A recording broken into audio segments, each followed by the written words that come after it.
ما بقاش الحل في التجاهل ولا في التحمل المزيف.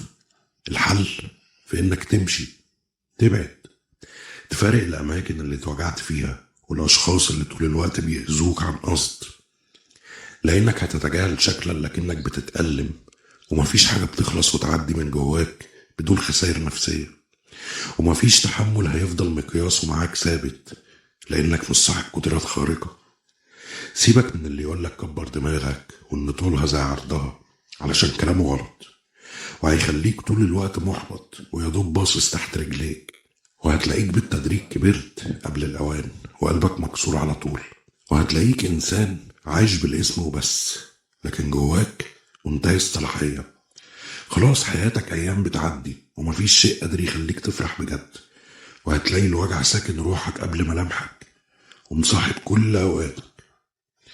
طب ما تيجي نجرب حتى لو تحت مسمى هي موتة ولا أكتر؟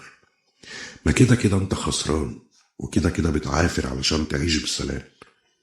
هيحصل ايه لو صرخت، لو رفضت، لو قلت لا مش هكمل؟ لازم تعرف ان القوة بتيجي من بعد ضعف شديد، والفرحة اوقات بتتخلق من قلب جرح قالوا ده ملوش دوا.